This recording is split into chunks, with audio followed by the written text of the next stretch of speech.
I'm Nancy Zawicki, a registered dietitian with Northwestern Medicine. I spend all my time at the Delmar Cancer Center. My name is Mary Zupke, and I'm also at the Delmar Cancer Center. And we're happy to be here with you online and you guys in person. And we want to thank Ashley, program coordinator, for helping us here and getting us through all these classes. Yeah, she keeps everything organized. Yeah. We love it when she's here. So the topic today is Now It's My Turn to Cook, and we're going to have tips for simple and healthy meals. And as you know, we do promote like a Mediterranean way of eating, but because this class is for people who are active in treatment, we kind of talk two different ways. So, all right, so Mary. Yeah, so there are 4 sessions. Week 1 is what to eat before and during chemo symptom management. And then week 2 is how to make the most for each bite and sidelining side effects. And then week 3 is protecting the immune system and reducing inflammation. And then now we're in week 4. Now it's my turn to cook. Simple tips for healthy meals. So we're excited about this, and really a lot of times in treatment there might be someone else in the home that's cooking that's not used to cooking. So that's why we called it Now It's My Turn to Cook. And that person may need some tips. So we thought we would give a class for that.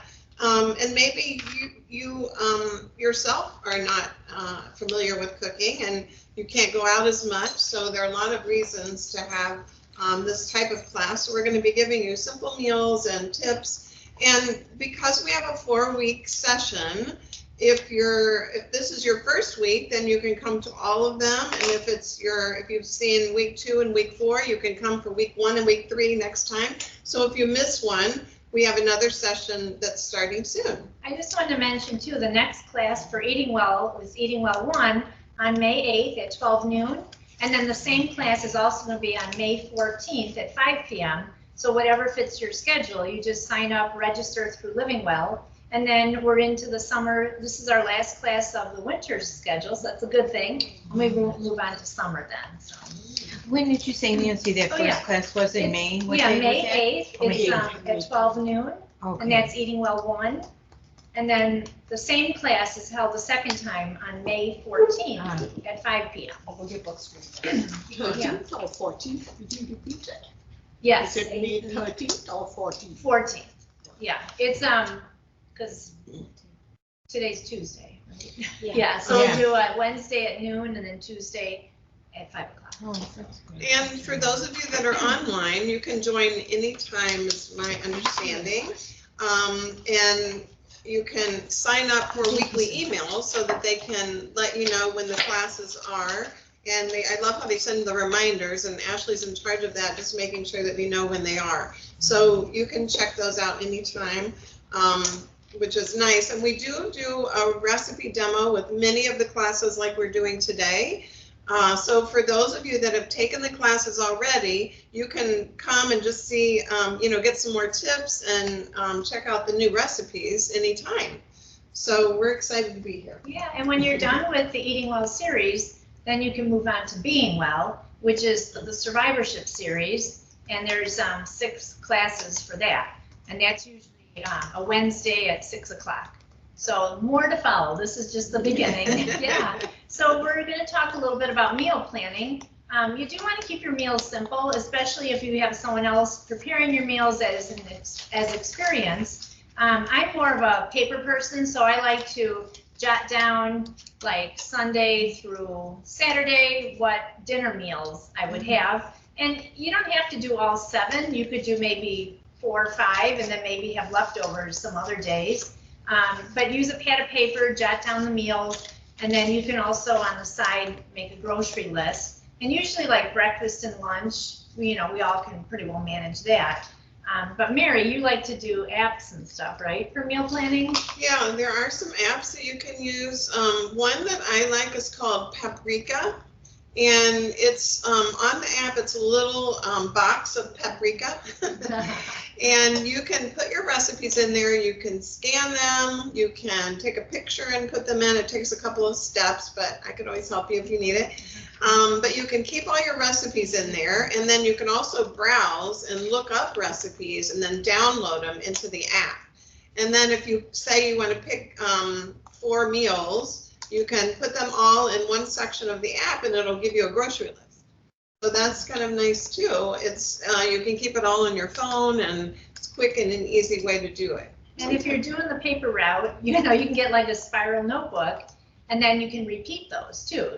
Go back after a few weeks and like, oh, I'm going to do this again, So it all works. So when you are wondering about what makes a healthy meal, there's the definition for My Plate. It's a tool we use, and it's put on by the United States Department of Agriculture for Nutrition Policy and Promotion, and it serves as a guideline for planning meals.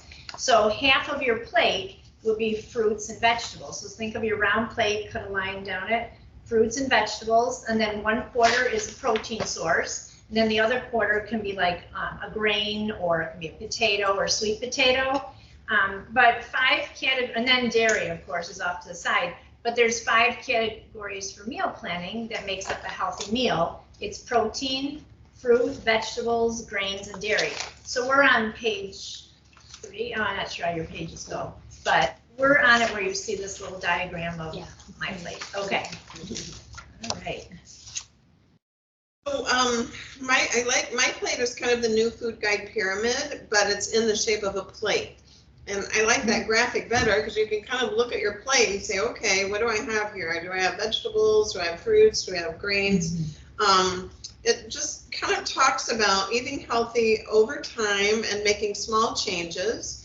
And, you want to kind of have whole food. So we talk about that a lot, having orange instead of orange juice, and having potatoes instead of processed French fries and things like that. So that's one reason why we do recipes here in the kitchen, to encourage people cooking at home, because a lot of times if you're cooking at home, you're eating more healthy because you have those fresh foods and less processing, less ingredients.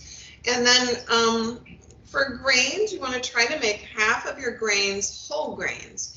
And that would mean like whole wheat bread or brown rice or whole grain pasta. I like the chickpea pasta. We did that recipe. And there are a lot of recipes on the Living Well Cancer Resources website, livingwellcrc.org, that we've been doing over the years. And there are some YouTube videos, or you can look up cooking videos online, but there are some that we've done as well. Those are all recipes that we've tested. So the recipes are tried and true. Yeah. We've tried them, and they're good. So I do have a question in regards to are you supposed to have a fruit at every meal? it can be either fruit. Well, I would say definitely a vegetable, but if you don't want a fruit, just have a little bit extra vegetables. Yeah. You can just, with the American Cancer Society, is have like 5 to 7 or 6 to 8 servings of vegetables for the whole day, which is like a half a cup serving for each one. So you kind of start at breakfast. What we're making today is a vegetable frittata, which you can have any meal in the day, but it is a start to your breakfast if you want to do vegetables in it, and then go from there. Each meal and snack can have a form of fruit or vegetables. Probably for an 1,800 calorie diet, we'd recommend 2 to 3 servings of fruit a day. So if you had one at breakfast and dinner, or one for a snack, that would be okay too. So you don't, it's not cut and dry, but in that scenario, there would be about 5 servings of vegetables. So you do want to just make sure you're fitting them in, but you don't always have to have fruits, like Nancy said. No. You do want to eat a variety of fruit, and fresh and frozen are okay. Canned are also okay. A lot of times people are worried their food's going to go bad. So if you're getting like fruit and apples, try to eat your berries earlier in the week and then have your apples later in the week because they're going to last a little bit longer. Same with vegetables. Frozen is fine because now they're flash freezing them in the fields, and those are very nutritious. They're holding on to all those nutrients. And you want to try to have a variety of colors. So the dark green leafy vegetables, the orange vegetables, like carrots or even the squashes. We're just getting into the dark green vegetable season with all those yummy sprouts and lettuces and greens. So take advantage of those. If you can eat local, that's really helpful. And then the low-fat dairy is what is usually recommended. making sure that if you need to choose lactose-free products, that's okay too. And soy milk would be a good alternative because it has the higher protein content, sort of like cow's milk. But because you're in treatment, this class is designed for that. If you're struggling to hold on to your weight, then we would suggest maybe having a whole milk dairy product, just because you're getting extra calories in the same size serving. So when you're going through treatment, both Mary and I try to help patients manage their side effects, and we might tell you something a little different about increasing more fats in your diet for the calories. And you want to have the healthy fats on the Mediterranean diet, which is what we recommend. That would be avocado, olive oil, peanut butter in moderation. And then we want to make sure that we're remembering that physical activity is very important as well. It's part of the Mediterranean diet and lifestyle. And the recommendation is, I think we're going to talk about that in a little bit, but kind of 150 minutes a week, 30 minutes for 5 days. But anything helps. So if you're not having any activity right now, you can sneak in like 5-minute walks whenever that works for you. Or even every hour, get up and walk around your house just to keep your joints moving and you don't get all stiff. Everything contributes. So, yeah, oh, okay.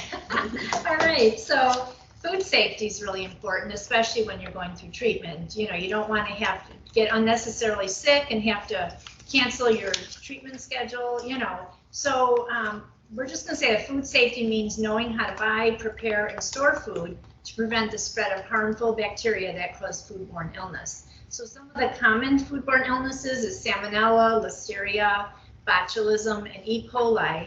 So the dietitians at the Cancer Center meet with new patients and do their chemo education, and we go through a whole food safety list of foods to be careful of because of these foodborne illness potential.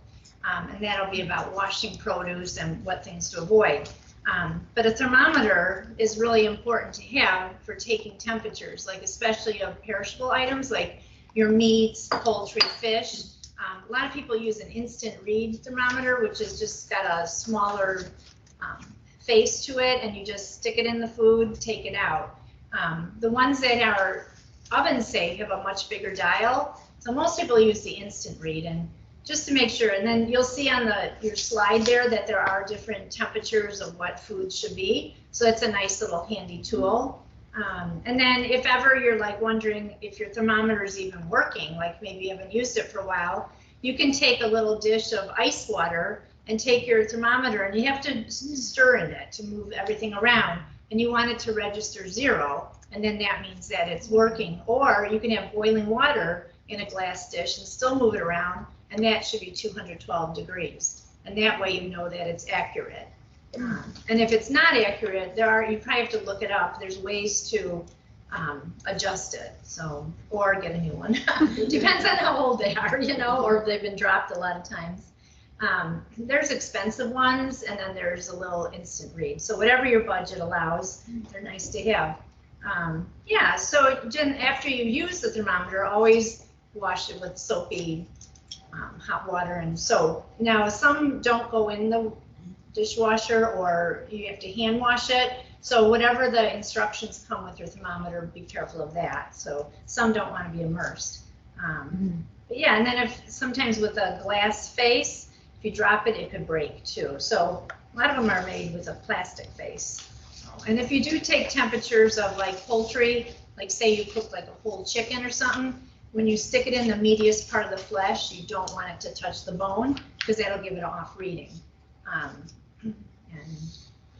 So there are 4 steps in this chart to food safety, which is important, and we always talk about hand washing, which is a big thing to keep in mind. I feel like a lot of us are hand washing more nowadays, but you want to make sure to have your hands in that soapy water for 20 seconds, and then rinse, and make sure to do that before you're prepping food and before eating. And then make sure to wash your utensils and separate cutting boards and plate and produce from meat and produce, so that you're not having meat in the same area as fresh produce. So that would take a separate cutting board, separate utensils, or you wash them. A lot of times I like to cut up my vegetables first and then put them aside and then use the meat and then put the cutting board right in the dishwasher. So that way you don't have lots of different cutting boards everywhere, but you don't have to worry about being careful about food safety. But also, after you do those vegetables, I know you've washed them, but still give it a little rinsing, because sometimes if there's still any dirt on it, that's a form of bacteria. So, you know, that's why you do have to be a little bit careful going from one food to the other. Yeah, that's why I like to put them right in the dishwasher so you don't have to worry. Yeah. And so when you're grocery shopping, you want to make sure to keep your raw meat and poultry and their juices away from the other foods. So most of the time I'll put that underneath. If they have a little bag nearby, you can slip it in there and then put it on the bottom part of your cart so that it doesn't mix in with the other foods. And then you want to get your meat last so that you go right to the counter and then take it home and it's not sitting in your car. And then Nancy talked a little bit about cooking and using a food thermometer. Microwave food, you want to get to that 165 degrees Fahrenheit to make sure that it's getting rid of all that bacteria. And then refrigerate perishable foods within 2 hours. So that's a good rule of thumb to keep in mind, that 2-hour mark. If you're at a party and you see that food is out too long, you want to avoid that food because then it could be an increased food safety risk. And that's a good point, because as we get into warmer weather and there'll be graduation parties, a lot of people do the buffet method. So if you're going to something like that, get there on time. You be the first person in line, because you just don't want food sitting out, especially mayonnaise-based dishes. But you have permission to be first, so. Yeah. So You can quote me, yeah. We talked a little bit about the Mediterranean diet, and the reason is because the American Cancer Society, the Academy of Nutrition and Dietetics recommend the Mediterranean diet because the people in that region, they've done a lot of studies to show that we have less disease in that area. So the Mediterranean diet, a lot of people think it's because we say it's plant-based that it's only vegetables, which isn't true. It does include some chicken and fish. It does include some low-fat dairy products, some whole grains, red meat on occasion, but not too often. And then having some plant-based proteins like beans and lentils, and having meatless nights is helpful. So the Mediterranean diet is what we recommend, and this is kind of in a food pyramid style. And it does give you some tips, but you want to have a variety. You want to get all the colors in there, and that'll give you that good nutrition. Yeah, and we do use that word variety, and it is try to include a variety of vegetables and fruit in different colors, because when you do that, you're more assured of your nutrition that you're getting. And not to be overly on one food, you know, keep it moderation too, like keep that variety in there. So continuing on with the Mediterranean, foods that you want to either reduce or eliminate. So beef, ground beef, lamb, pork, hot dogs, bacon, processed meats are on that list.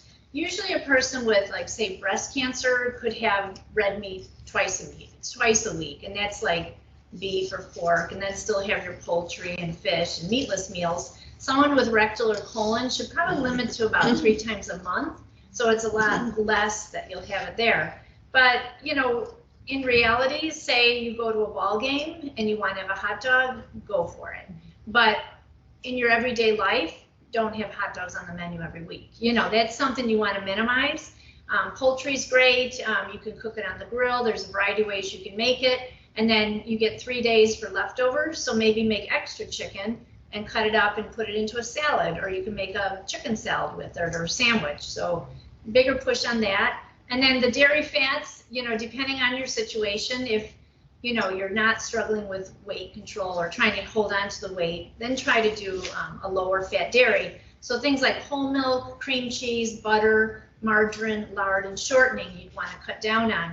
That's why we're big on doing roasted vegetables, because you can cut up a bunch of vegetables, toss with a little olive oil, and then once you roast them, they caramelize and you don't even need to add anything else. You know, they're wonderful. And then the junk foods, and those are considered processed foods. There's a new term called ultra processed, which they're looking at why so many young kids and people are getting cancer, and they're kind of linking it to lifestyle and that fast food and quick and easy foods. So more to follow on that, but foods that are refined and concentrated sugars and sugary beverages all should be, try to eliminate that and switch to more non-sugary beverages, like a sparkling water, or even just water is wonderful to get all your fluids in.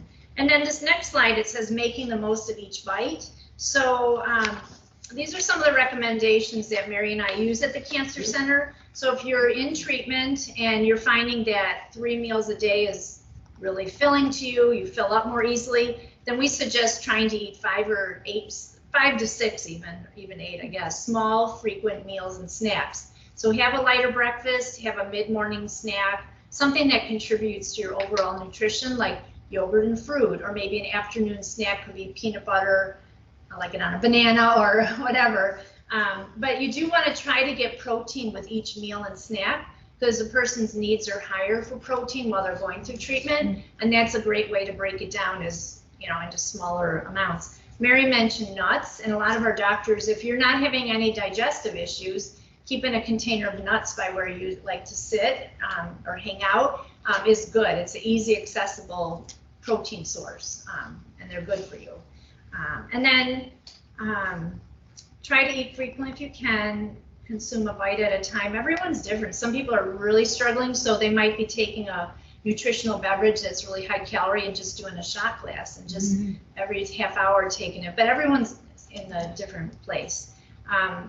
Try to avoid favorite foods when you're not feeling well, because you don't want to now not have that favorite food because you associate it with treatment. And then whenever you're hungry, you can eat, you know, and our goal is to try to keep your weight steady. So if your weight is steady, then we don't want you really overeating either, because then at the end of treatment, you'll be like, how did I gain 10 pounds, you know? So being cognizant of all that. I always say, like, every day is a new day, kind of do a head to toe assessment. How's my mouth? How's my digestion? How's my weight? You know, that kind of thing, just kind of keeping tabs on things. And then nutritional drinks can give you extra protein and calories. That's something we're not pushing on you. We always say food first. So if you're able to do that small, frequent meals and snacks and maintain your weight, then you're doing just fine. But some people are in a position where they are struggling, and the nutritional beverages really help them get a lot of calories in a smaller amount. But that's all individual. And then just getting your fluids in too, like 8-ounce glasses of liquid is so important. And so that, it sounds like a lot, because I know a lot of us growing up, we weren't carrying water bottles or anything, but you do have to make a conscious effort. So when you have that breakfast, mid-morning snack, and like that, always includes some beverage. Maybe don't have the beverage first, have it afterwards, so you get the calories from the food in, and then have the beverage to wash things down. Nancy kind of alluded to the fact that some people are losing weight during treatment and some people are gaining weight. So we want to kind of look at your situation and see. Sometimes we'll be talking a little bit more about fresh fruits and vegetables so that we can keep our weight stable.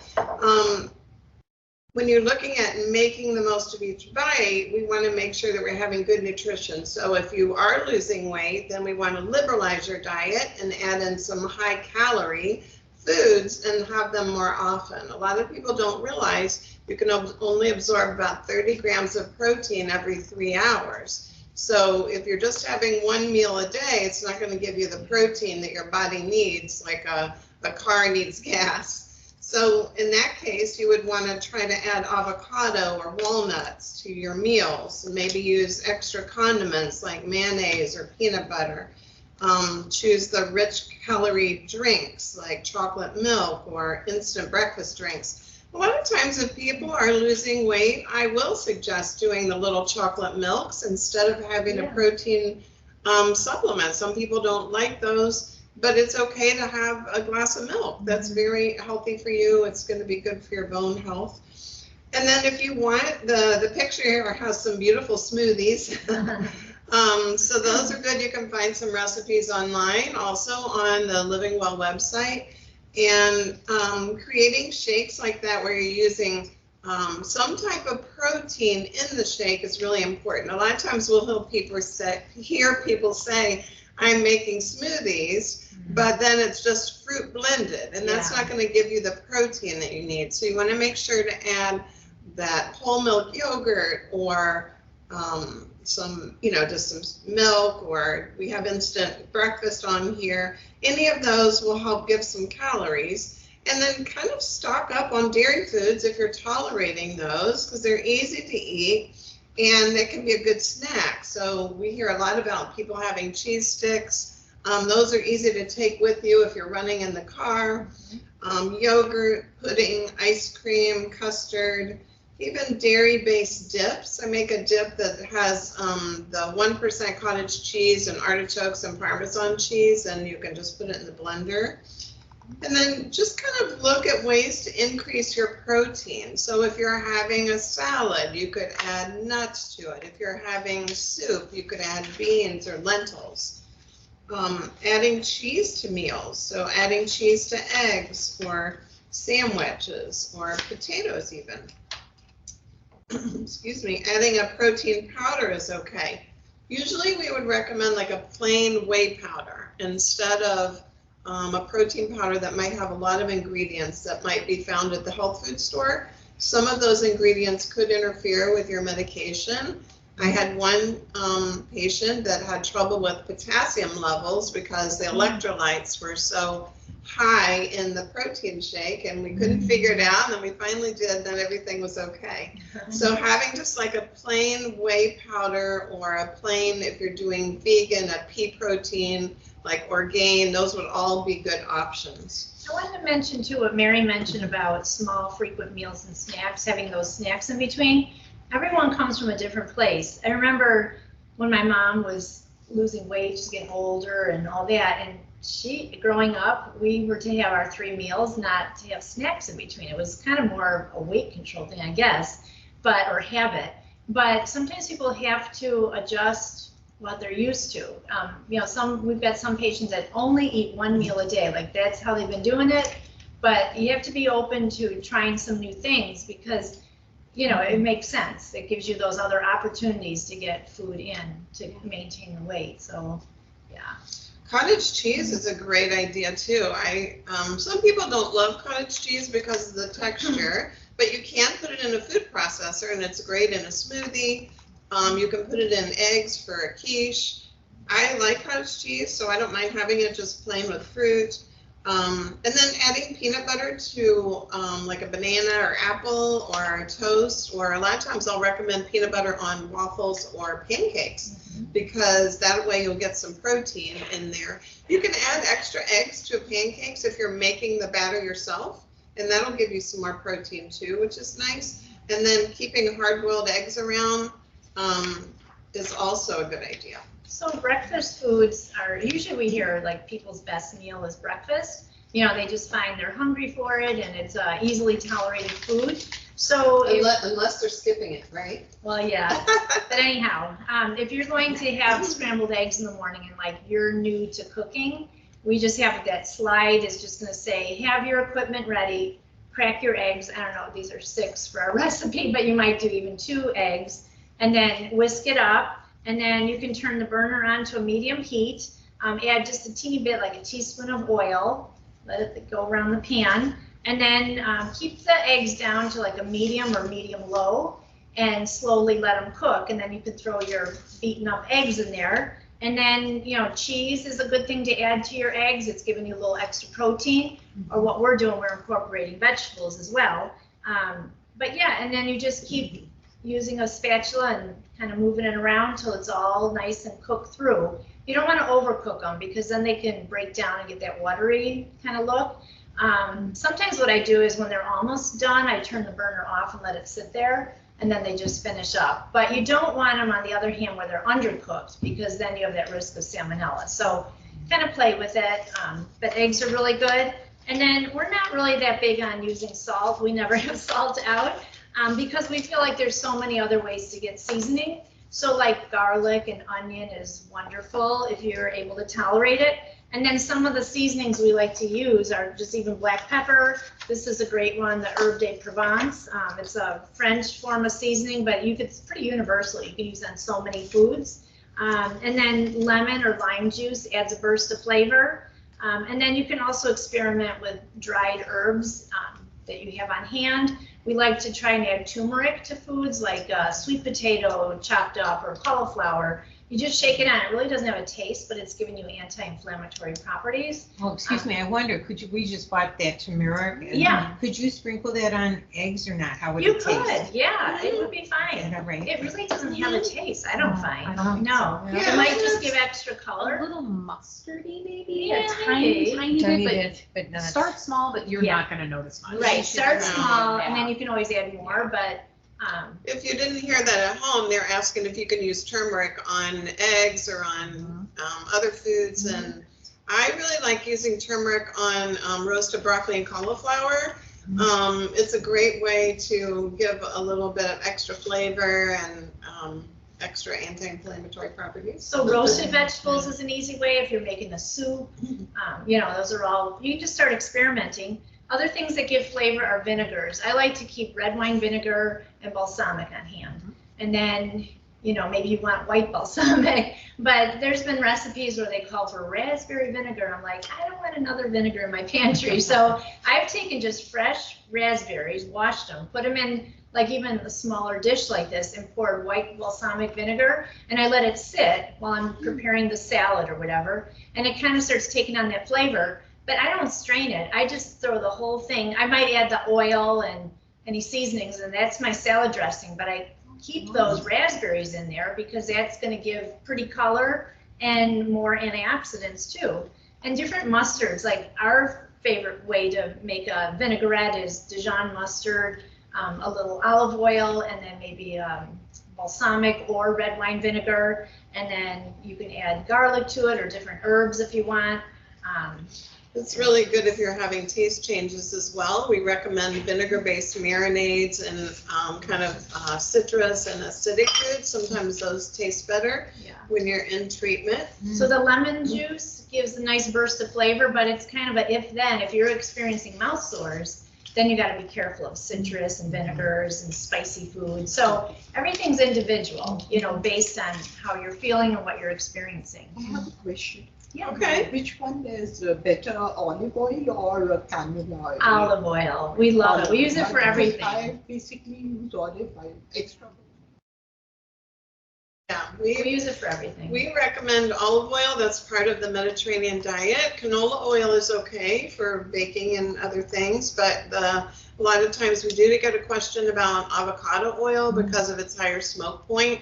But we're not using a lot of fried foods, so we don't have to worry about getting the temperature really high. We don't worry about smoke point because we're not doing that kind of frying. Yeah, so that's a good I question. mean, canola oil is considered highly processed, so I do keep some on hand, just like sometimes if you're making muffins and it called for oil, then I use it there, but I have made brownies with olive oil in it and I can't even taste it, so it's up to you. But the thing about olive oil, don't just go by the price, because if you find like it on sale for a wonderful price and you want to just grab it, you got to look at the back where it has the ingredients, and you want it to be 100% extra virgin olive oil. A lot of times the lower cost ones have soybean oil added to it or a combination of oils, and then you're like, that's not what I'm looking for.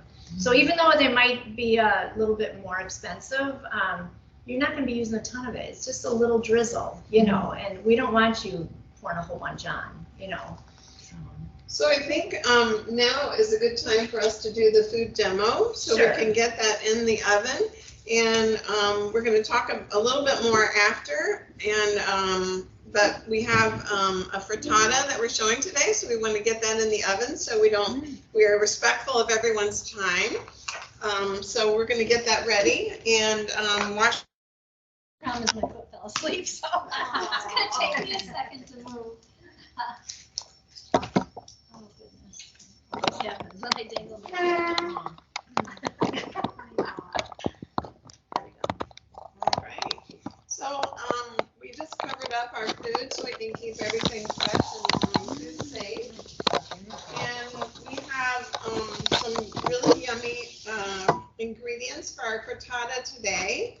And I'll talk about those in just a minute. Nancy's going to be, well, I saute them first though, right? Yeah.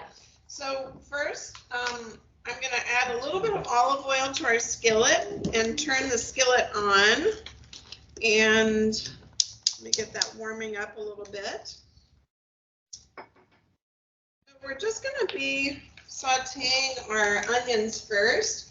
I like to add some herbs right in the beginning, even before we put in any vegetables, because then it's going to get really pervasive. So this is herb de Provence, which is like Italian seasoning, but it has lavender. So it gives a little bit of different flavor. I lived in France for a while and I love everything French, so that's why I use that.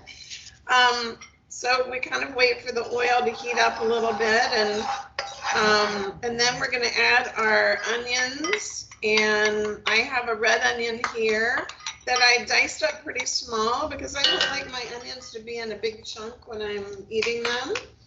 And we're going to let those saute up. It's getting a little bit warm. Cut up your onion by hand? Yeah, I do. We were talking about this. There are a lot of machines out there now where you can cut up things using that or use the food processor. I don't mind cutting them up, so that's the way I did it. I did learn that I've been kind of experimenting with ways to cut up onions, and there is one way where you hold it up right, and then you make you go down all the way around the onion like that, and then you cut it in half and then chop it up like that. We had to cut this up ahead of time, so maybe that'll be a future class where we show that. If I get a round onion, I'm going to cut it in half, and then I put the cut half down, and then I do my cutting. Because if you have a roundy thing and you're trying to cut, you risk slippage of anything round like that. Like here I'm using tomatoes, I use a serrated knife because it grabs it better. But yeah, you have to be so careful. And when you're using sharp knives, always be focused on what you're doing. Don't be looking up at the TV or, it takes focus. I'm the same way. I like to use a knife to do my cutting up and stuff. Kind of therapeutic. It's good. So we just want to get the onions to be a little opaque so that they're not so white. That means that they're going to be a little bit caramelized and have some nice flavor to them. And I'm just kind of stirring these around. I'm going to give a little bit of pepper too, just because now is the time.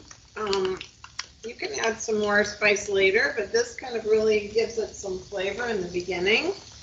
And then while we're letting that cook, I cut up some zucchini, and I did it pretty small too, just because you want every bite to have a little bit of those yummy anti-inflammatory veggies. And then for asparagus, if you're not used to working with asparagus, it's asparagus season, so it's a great thing to have right now. There's just kind of a woody part of the asparagus at the bottom. So you just kind of find that, and if you put your fingers together to break it, it'll break off right at the point where it's not woody anymore. So then this is the fresh part that you use, and you can kind of see like this one. Yeah, this one, it kind of goes a little bit further down. But even if it's a smaller one, you'll find the spot where it just kind of automatically breaks when you use your hands like that. There's so much you can do with asparagus. Like sometimes what I'll do if I'm going to put it on the grill, I just take a Ziploc bag and get all my asparagus in there, a little olive oil and lemon juice and maybe some garlic, and then roast it that way.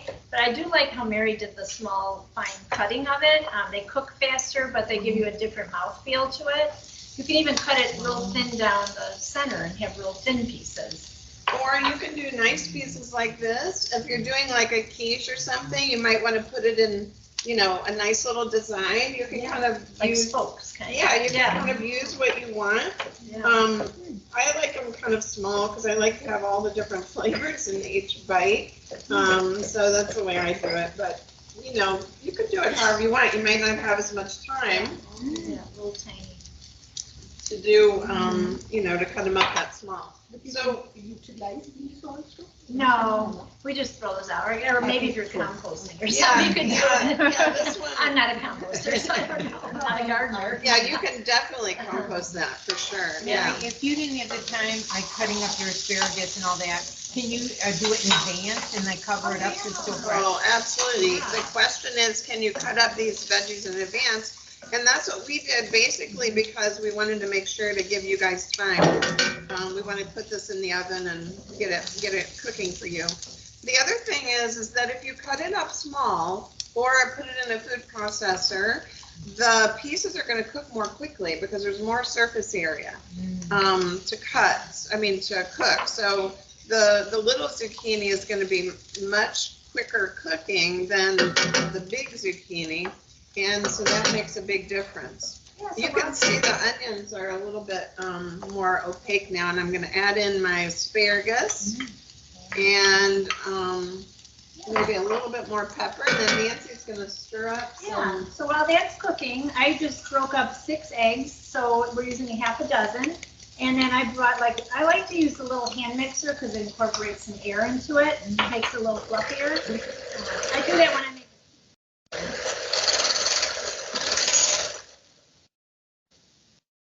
And also, we're going to add, we've got some whole milk plain yogurt. So that's something different. Instead of milk, we're adding yogurt. We're getting some nice protein in there. It says a half a cup. I always go just a little bit more. Just more the merrier.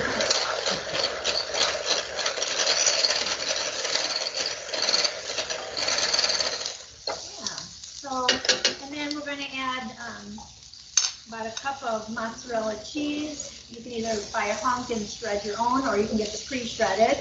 And then once I pour this over the eggs with the cheese, I'm going to add these sliced grape tomatoes. And so I'll show you something else I like to do.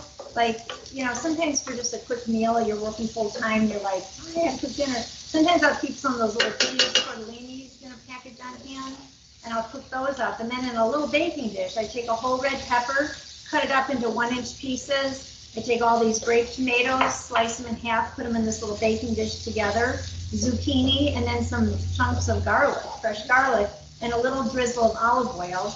And I put it in the oven at 400 degrees. So while I'm cooking the pasta, washing up the dishes and all, then it'll be cooked. You can tell the tomatoes kind of get like a blistery look to them. And then I just drain the pasta, and I pour that mixture over the pasta.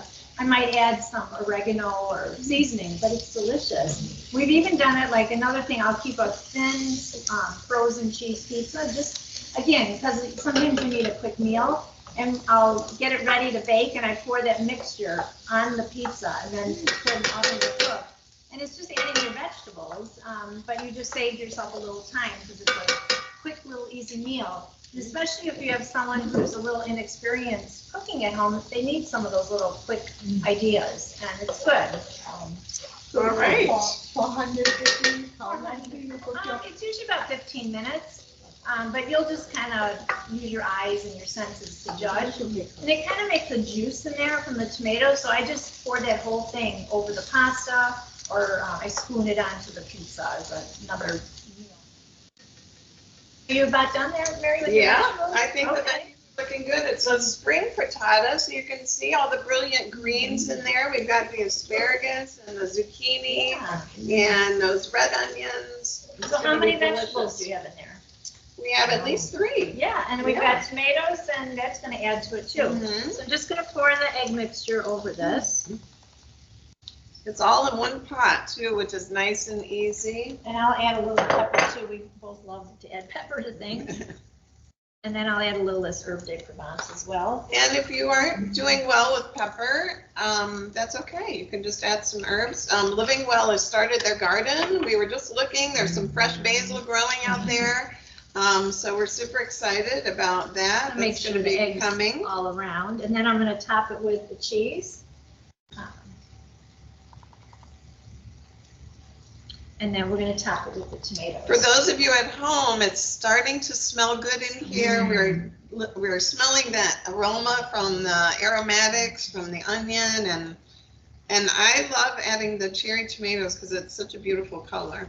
Makes it so Yeah, bright and cheery. nature is so beautiful. You know, when you start looking at all the different vegetables out there and putting them together, you can't make this stuff up, you know? It's beautiful. All right, so we can go ahead and put it in the oven then.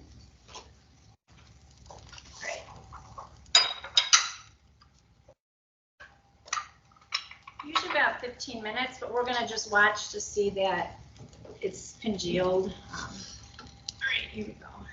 So that pan you have that you're putting in the oven now, is that stainless steel or what's it It made is out of? stainless with a little non-stick coating. It's a Pampered Chef skillet, Oh, but that it is can go in oven the safe. oven. So Oh, oven safe. some non-sticks can't go in the oven, so you kind of have to Yeah. know your own cookware. Yeah. Yeah, or you can use cast iron if you wanted. That can go in the oven too, or I mean, I wonder if you could even use like a glass casserole dish. You could slide that right into a glass casserole, Yeah. Pyrex or something and throw that right Yeah, in cook there. the vegetables first Yeah, and and then then transfer it kind over. of, yeah, and then kind of assemble Yeah. in that pan. That's what I was thinking. 'Cause Yeah. my pan Yeah, has you it can gets in use there, a it'll go in pan there. to cook it. You can use a bakeware pan I or the You the can nice thing about the fry pan is that it goes right into the oven. And Yeah. You can use like a stoneware pie plate, Oh, that's a good idea. you know, and then it almost looks like a quiche really, and then you can slice it into the wedges. So any of these recipes, we want them to be flexible to meet your needs, you know, and what equipment you have on hand, so. So What while is the the temperature of the oven? Just What is it, 350 or 425, and I believe the The recipe's on the is- back, it's on the last slide. Okay. It's on the last page for you. Yup, it's Yeah. the last page. Yeah. So, just kind of getting back to our ideas while it's baking, and should we set the timer? Sure. 15. We're gonna set our timer for 15 minutes, which when you think about it, that's a pretty quick dinner because we sauteed that up pretty quickly, maybe in 5-10 minutes at the most. You bake it. While you're doing that, you can put together your quick salad. The next recipe on the PowerPoint does talk about just doing a chicken breast. And it seems funny to some people maybe, but a lot of people don't know how to cook a chicken breast. So, you can just add your herbs and spices and mix them together. Brush the chicken with olive oil and then add the spice mix to the chicken breast and place it on a baking dish. And then you want to just check the thermometer after about 30 minutes to make sure it's at that 165 in the fattest part of the breast, as Nancy mentioned. I like to kind of take my chicken breast and put it in a Ziploc bag and either use a rolling pin or something where you flatten it a little bit so it's all one width. That way it'll cook nicely. Well, I just want to interject one thing, sorry, I don't mean to interrupt, but you have to be careful, if you do this recipe in a glass baking dish, some of those glass don't go above like 350 to 375, so don't do 400 because it could break. So again, you might have to just check what brand you have, you could look it up. And same with the chicken breast too, you don't want to go too high if you're using glass. I think it's like 350 or 375 is kind of your limit. So roasted vegetable is our next topic, and that's one of our favorite topics. Roasted vegetables are so easy to do. You just chop them up kind of, these are a little bit smaller. I would say 1-inch portions for almost any vegetable. Some people that have a lot of culinary skills would say you should do each vegetable separate because they cook it a little bit different. But I usually put all mine together, and they do fine, and you can kind of monitor it, or you can do 2 trays if you wanted. But I like having the onions with the potatoes and the carrots and even the squash, all of them together because they blend together so well with the flavor. So you cut them in 1-inch pieces, you put them in a bowl and put about a tablespoon of olive oil, and then you mix them together, and then that's the time where you're going to add your black pepper or your turmeric, and then you just put those. The key is, we use parchment usually at my house, but the key is to have it in a single layer. You don't want them piled on top of each other because then they won't cook and caramelize.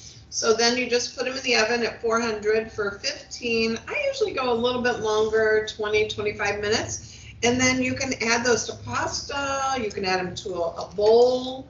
we've made that before. Toss in a salad, use them in eggs. They're so good and caramelized and delicious, and it's a great way to sneak in your veggies. I wanted to mention too, with parchment paper, it is flammable, so when you put it in your oven, have it more in the middle rack. You don't want it close to the heat source because it could catch on fire, Right, It's and just- don't leave like pieces of it hanging off, Yeah, like when my you can husband's trim it to baking bread. size. You Yeah. don't want you So, don't want that hanging Then out. we're gonna move on to simple and healthy meals. So here's to start on meal preparation with some simple ideas. Just go into the website, it has wonderful recipes. The Being Well, we're gonna do a lot more with the Mediterranean and doing cooking demos and tasting. And we do use a lot of color with our cooking. We want who's ever doing the cooking to gain confidence. Like if your husband's doing the cooking, make sure you compliment them because positive reinforcement is so good for any of us, that things are going well. And then again, just plan out your meals, kind of be organized with your recipe, make your grocery list, and also check your pantry too. See what you have on hand. Like if you want to add beans to a recipe, like making a salad, and you're like, let me check the pantry, and you can get a can of black beans and drain it and rinse it and add that to it. You don't want a big buildup in your pantry. So I sometimes, when I clean my pantry, I make a mental note of, oh, I can make that with it, just to keep things being used up. And then again, for food safety, you do have to check your expiration dates on packages. So everyone should be doing that, like every 3 to 6 months. Go through it and then use it up because we all know that food is so expensive now that we don't want to have to end up throwing things out. I have a question, Nancy. Yeah. If you do have like a can, low sodium black beans in your pantry, Yeah, can you just open those and heat them up to eat, like with chicken or something, or do you have to put them in a recipe? yeah, I mixture? usually drain them. You can Yeah. drain and rinse them, that's what I do, but Yeah. then you can throw them right with like some chicken breasts and Yeah. throw them. I Yeah. put mine in the skillet. I put mine in a Yeah, they're so pretty you can- versatile You and they're can kind of add hard to this- screw up. So Yeah. just as long as they're heated through, but I don't think there's any issue. Is because they're cooked, right? Right, Like they're yeah, You yeah. can And add you them just to drain them, salads. Yeah. and then you're Then you you're can good do to what go. you want. Yeah. You can add them right to salads. Yeah. It's good to put them in, if you drain them, they'll be less gas producing when you're eating them. So if you're adding them to chili, it's better to drain them. So put them in a little colander and rinse them off. And then you're welcome to use them. In fact, you can keep them in the fridge. We usually say 2 to 3 days for leftovers in the fridge. But then, yeah, you can use them up. I always tell people use the black beans while you're watching TV and then put them in your salad the next day. Oh. But then try new ones too, like chickpeas, black beans, pinto beans, or if you're making a chili that normally called for ground beef, you could use half the ground beef, cut down on the amount, and then incorporate some pinto beans and maybe some black beans. You're now just tweaking the recipe to make it your own. It's still gonna taste great, but you're now getting more vegetable protein and less of the red meat. Or some people switch to ground turkey, but sometimes you want that flavor of the red meat, but you just don't want to use whole nut. I also do like a lot of like shish kebab. You can use it with pork or chicken or even beef, but I put more vegetables on the skewer and just a few. If I'm doing steak, I just put a few pieces of steak for the flavor, but I load it up with like red pepper and some onion, tomato even, and cook it that way. So it becomes a mindset that now you're starting to decrease the meat and get more vegetable protein and more vegetables in your diet. So you want to kind of make a shopping list before you go to the grocery store and try not to go when you're really hungry. So 5 o'clock on a Friday isn't the best time to go.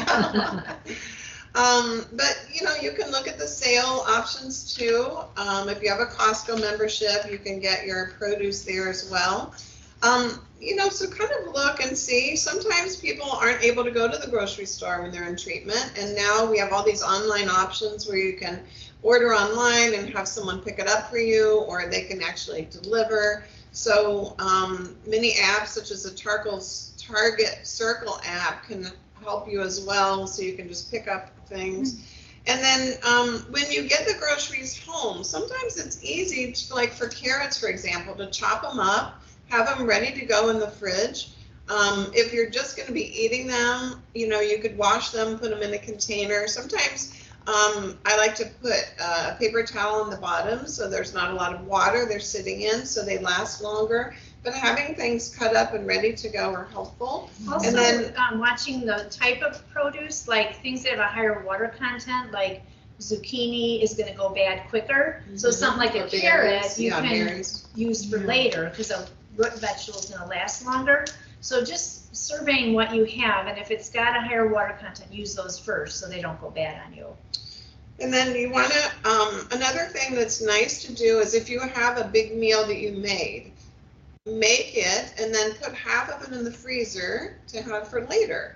And then all of a sudden you'll have those meals ready to go if you don't feel like eating, or if someone else is making it for you, that's a great way to do it. And what are you supposed to do? We label it. Yeah, label and date Make it. sure you label it, and Yeah. all you think, oh, I'll know what this is, but then you look in your freezer and it all looks the same, yeah. So That's a real good habit to get into. because Yeah. it's a habit. yes, Even it your is. And putting a leftovers. date on there, Yeah. so you know, oh, this was 2023, I need to eat this in 6 months. So we're getting close to the So- end of our time. And also with leftovers, remember 2 to 3 days, so you might wanna put what day it should be done by, so you know to get rid of it. The rest of these slides that we have are easy entree ideas, so you can take that with you, and giving more quick ideas, incorporating vegetables and the Mediterranean way of eating. So Yeah, one of them is a crock pot. We still have about 5 minutes, but one of them is a crock pot recipe, and I love a crock pot recipe. You put it in the morning, you come home, your dinner is ready, you feel like you went to a restaurant. So anyway, we have a lot of good ideas. The veggie hummus sandwich using roasted vegetables would be great. So really, that's our demo for today. For those of you that are at home, the only thing that you haven't seen yet, the frittata is almost done, and maybe we could just show them yeah, what and it's we can put looking it on the like. burner too then. Yeah, and then we'll put it back in. It needs just a couple more minutes, but we'll show you how it's looking so you can see it. And then I chopped up some fresh cilantro, and so that's going to be a beautiful garnish, but you can see the edges are starting to brown up a little bit, and don't touch the handle like I did. Just briefly, it's okay. So it's just looking beautiful.